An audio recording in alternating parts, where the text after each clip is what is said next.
Hey everyone, in this video I interview Grant Jacobson. He's the founder of Jacobson Insurance and Risk Management. They're insurance brokers in the city of Houston, and we cover multiple topics such as different types of insurance, how to know you're getting the best deals, and how to leverage insurance to mitigate your risks as a business owner. At the end of the video, Grant also shares his number one learned lesson for being successful in any industry. So stay tuned and let's get after it.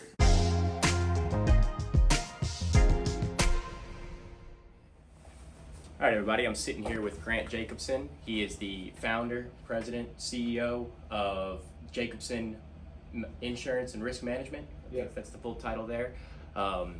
So I just kind of want to get into a little bit of your background. You know, where are you from? How did you get started into insurance? Where'd you go to school? You want to dive into that for us? Sure. Yeah.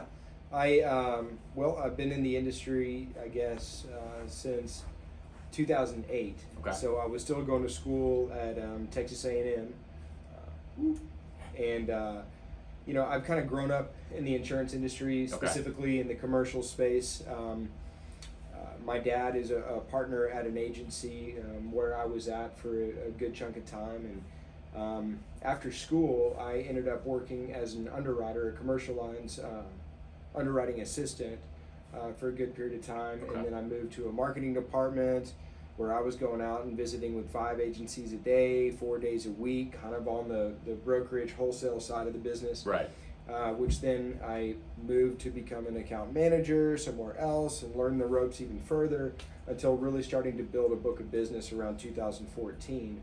And here in recent months, I kind of taken that business and split off, formed Jacobson and Associates, the legal name, and Jacobson and Insurance and Risk Management has really just been blowing and going. So, all right. So you said your dad was a senior partner at another firm? Correct. We're in the process of bringing him down. And I was going to ask, why didn't you just go work for his firm, and what was kind of the differentiation there? Were you just not wanting to work for your father, do your own thing? Or? No, he's got a business partner. It's been it was a 50-50 partnership since 1987, and because of that, there's always been some dynamics with the business partner, which has made things difficult in order to grow, in order to build, in order to invest in technology, invest in people. Mm-hmm. So there was a lot of friction there in terms of growth, and so being able to start this thing has been able to unleash some ideas and things that we want to do for growth. All right, yeah, kind of. You don't want to add any more friction, free yourself up to do your own thing without having a shadow over you. Correct. Not in a negative sense. I'm sure they get along well enough, but yeah. And like I said, right now I'm in the works of trying to get my my dad to be able to break free and come join as well, so he can kind of enjoy his retirement the way that he sees fit. Okay, awesome, man. So what did you study at A&M? I had a concentration in organizational leadership and minors in business administration and economics.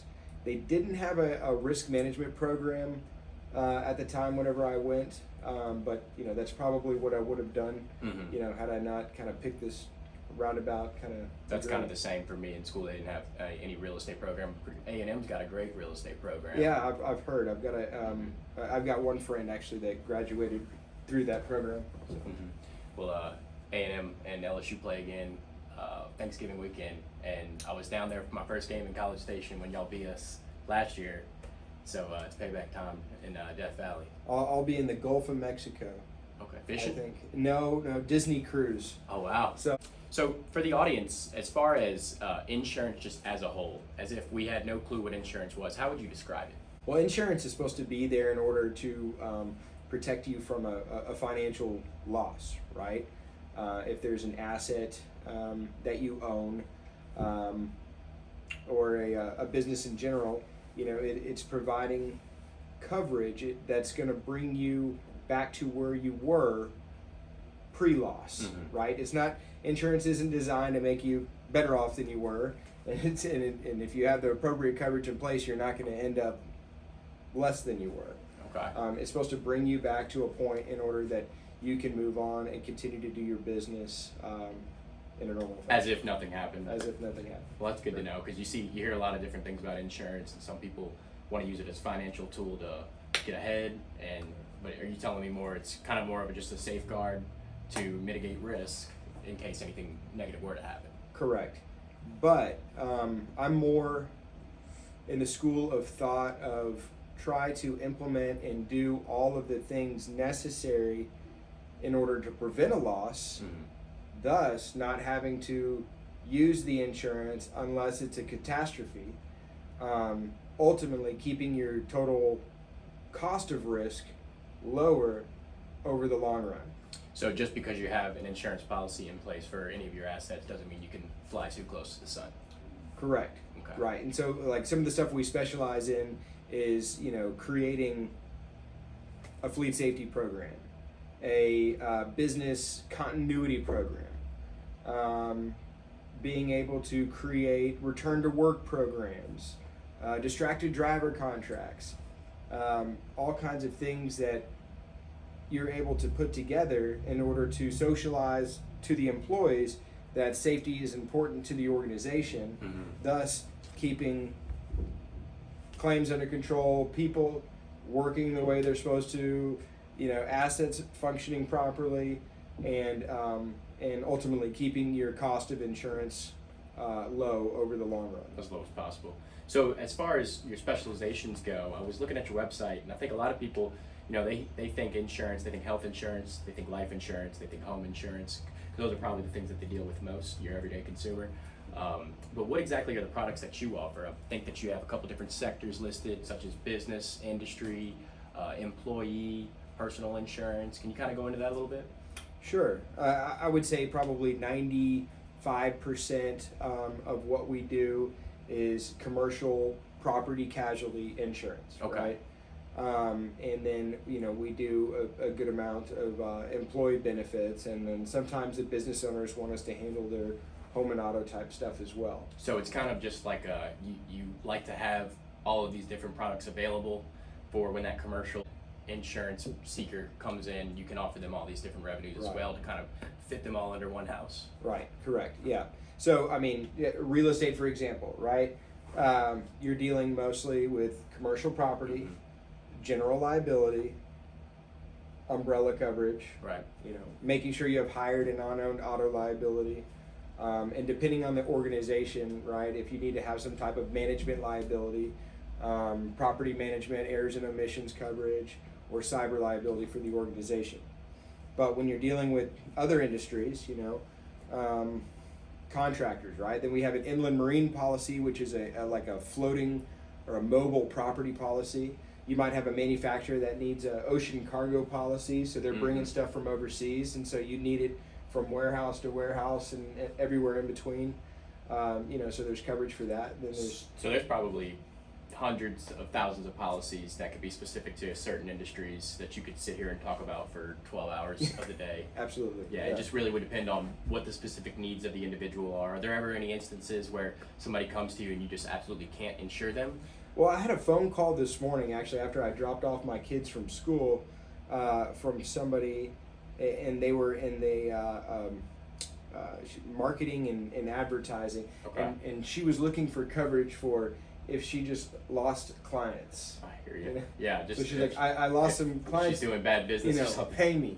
Right. Yeah. And so I tried to understand in a way that it's that specific circumstance is not really an insurable kind of deal, because an underwriter can't necessarily wrap their heads around what kind of business person you are, what contracts that you have going on, right? What your competitors are offering or doing. So it's not really a situation that they'd be able to insure. It gets pretty dicey, because what if you just stop pouring marketing dollars in, and now you're tracking behind what you were tracking previously? And I've had other people ask, and there actually is coverage sometimes, accounts receivable coverage, right? You have if you're a distributor, right, and you've got these customers that haven't paid you. There is actually coverage out there. It's very specialized, and they have to underwrite on financials in your contract. So there's strange questions that I get with that, but it's more, a lot of the times, it's an education process to explain that's not exactly. Sure. Like they hear the words business interruption, right? And so, but business interruption in a traditional format is usually triggered by a property loss, right? So if you have a retail storefront, right? And the business catches on fire, and you can't, the store won't open, then that fire is the coverage trigger for business income extra expense coverage. Which is basically an accounting function of the normalized net profit for the period of time that you're closed. But the extra expense portion of that equation might let you lease out another space while the other one's being rebuilt. Mm-hmm. So in that sense, business income, business interruption makes sense. But the question that I had this morning about a marketing person and losing clients and where's the business income coverage, I had to explain that doesn't really apply. It doesn't correlate to each other. As far as, if you were a first-time business owner and you're seeking insurance, what would you tell the consumer that they can rest assured because we do this, where they don't feel like they're getting taken advantage of? Well, again, it's back to the education process, right? It's being able to ask the questions, first of all, on my end, about the business to find out what the exposures are, what they're looking for, where they're at, and then explaining the coverages by examples pertaining to that industry, line by line. Mm-hmm. General liability, third party, bodily injury, or property damage arising out of your operations. Right. So I'm sure you would advise the client to familiarize themselves through their own research, but you'd be able to provide all the information to them as well. Correct. Perfect. Well, so in the real estate market, as you know, it's constantly fluctuating due to interest rates, due to consumer trends, a bunch of different aspects that kind of make for a good market and make for a bad market. Is there a market for insurance that kind of fluctuates the same way the real estate market does? Yeah. So right now, we're in what has been deemed as one of the hardest property markets since a lot of people can remember. I mean, they're comparing. There was one in the 80s that was significantly hard that I've heard about, and they're saying this is worse, right? And so a hard property market is considered when, well, first of all, as you notice, premiums go up. They're going up. Yep. But restrictions in a major way from insurance companies. So the companies that at one time would say, hey, we'll write that property, they say, we're out of it. We're no longer writing this. They won't touch it. It has to go to excess surplus lines. It's no longer with the admitted market space. Or they'll say, okay, we'll write only $5 million and under. So anything over $5 million in coverage, we don't have the capacity for, we can't do it. So there's limitations being added on policies, coverage restrictions, premiums going up, markets that are getting out or being downgraded by AM Best. And so it's on large commercial property schedules, it's gotten a little bit more creative, right? So other than working in the industry, how can your average Joe kind of look at benchmarks of the insurance market and know when would be the best time to kind of seek either new coverage or relook at their policies, something along those lines, to make sure that they're getting the best rates at all times? Well, I would say just make sure you reach out to somebody that knows what they're doing, right? The problem that I've seen with some of the larger brokers in town is that they kind of have this one size, one view on things, right? So if you're looking at a large commercial schedule, they're only thinking about it from the mid to large market headspace, because that's the only way they're going to get paid as a producer from the larger organizations out there. Whereas in this market, sometimes we have to think about it strategically, right? So if you have a property schedule with 50 million in values on the schedule, and here's the rate by location that it's getting charged, but maybe these 3 buildings here are under 5 million in values. And so maybe there's a market out there on the small to medium business insurance side that is willing to write that lesser's risk property at a lower cost than being on this master policy over here. And so it's finding an agent that knows how to look at it from both angles. Okay, what's going to make the most sense for this specific risk for this insured, and trying to find creative ways in order to control cost in a crazy property market. 100%. And you always provide multiple options to your clients. You don't ever just point them in one direction and say, this is your best bet, go for it, trust me? Or do you like to always give them an option so you know that they ultimately have the final decision? We create a renewal spreadsheet, right? And so usually we'll have, multiple columns. So, could have quotes from 5 different markets, or could have quotes from 3 markets, but 4 different deductible structure options depending on your risk tolerance. Just trying to find ways in order to mitigate and cost right now is everyone's goal. I'm sure everyone is looking into that.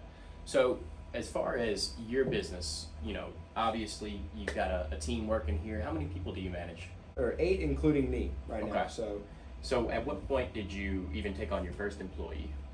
Well, it was kind of hired 2 at the same time back in June. And so, but these were people that I had previously worked with and kind of. And what were their roles? Known products. So, account management and client experience manager. Okay. Were you just getting to the point of a production level to where you couldn't manage every aspect of the business yourself? Well, I'd been at that level for a long time because I've always owned my book of business. So whenever I peeled it off of the previous agency that I was at, I made some phone calls and I had people start simultaneously so we could just keep rocking and rolling where we... So you lost the leverage once you peeled off that the previous firm was providing for you through their administrators? You were able to pass off and delegate some of those tasks. So you just kind of, once you were branching off on your own, it was baked in that you were going to need to form a team. Oh yeah, it was already known. Yeah, okay. So we just picked up where we left off because 2 of the people that I've either known or worked with previously, so it was easy. And so the reason I ask is because me and I'm sure other people in the audience are have goals and ambitions to grow their production to a level where they can justify having people work for them, with them. I don't want to say underneath them because nobody's underneath you, right? Right, it's all the team. So I guess if you had any advice to someone regarding when they should know when to start to expand and look at doing things on their own, what would be the benchmark? What would I guess my question would be, what is the sign that you'd be okay to make that jump and peel yourself off from your pre-established firm? Sure. I have always found ways to raise the ceiling right before I get to levels where I need to hire another person. So either I find ways to get more efficient, and so I kind of raise that ceiling a little bit, whether that's through technology or also, our agency consultant, we have a couple people that I'm able to use as account managers on a part-time basis until their capacity reaches a certain level where it justifies hiring another. And so you utilize those kind of resources until you get to that capacity level, hire, rinse, repeat. And so the other frame of thought that I've heard from a lot of different people is, if you create the team, then you have to justify having it by producing more business. So you're saying the opposite. You're saying have the business before you put yourself on the hook for paying somebody else's salary. That way you can justify having them on the team. Right. I mean, there's certain ways in order to become more efficient or utilize resources in order to grow to that certain level that it's time to add another in-office person. Okay. Good to know. So as far as your management style, how would you describe it? Do you rule with an iron fist, or are you kind of are you lenient? Do you let people kind of learn as they go? I mean, very much just a team environment. We all have common goals. We all have families. We all have, things going on in our life. And so really it's working together to pick up the slack wherever we need to do, and trying to help each other not go crazy in this industry, because it can 100%. Do that. Yeah, I think that's important. And get the team in here, establish a culture, and make sure you maintain that culture to be able to make sure that everybody's working with each other, not just for themselves, looking out for their own. You scratch my back, I'll scratch yours type of mentality. Yeah, absolutely. So I'm sure over the course of your time in the industry, you've learned a lot of lessons. Do you have one specific lesson that you can share with the audience that you think has been pivotal to the success that you've had? Yeah, actually, I learned this lesson early on, and that is treat every account and customer the same, no matter what revenue that it brings in, no matter what, because you never know what it'll turn into. I had a customer, it was a small IT staffing business and maybe $500 in annual premium. And, but it's because of that account and the way I serviced it that I found out that this guy was actually partners in another company where they were the world's largest wire tie company. Oh wow! And so it was an early on example of how something small can turn into something else, and how every account, every customer deserves the same amount of respect, no matter what revenue it's driving in. And too much, I see from my competitors, I see the opposite, right? You see some of these big cocky producers out there, and everything is based on what revenue is this driving the firm, Right. Is it even and worth my time? is it even worth my time? And if it's one of those accounts that I consider a great account, and it's teetering kind of on that level, they don't even get the time of day. Right. So, So I that's guess to wrap it up, you're saying be relationship based rather than transactionally based. Correct. So 5 years from now, it'll be November 1st, 2028. What will you be doing? Hopefully in a different office suite. I don't know how much longer. You're growing out of this? We're expanding. I mean, they're cutting a hole in the wall. We're moving into the next the next area. But yeah, I mean, hopefully just continuing to grow, with a great team and being able to, do things that maybe we weren't able to do before. Mm-hmm. Awesome. And if somebody was to reach out to you, what's the best way to find you, Grant? Phone number is pretty easy. I mean, the main office line, 713-878-2222. So fairly easy to remember. Do you have a website or any social media accounts? Yes. So www.jacobsoninsure.com. Absolutely. All right, Grant. Well, thank you for your time, and we look forward to doing some business together. Likewise. Thank you.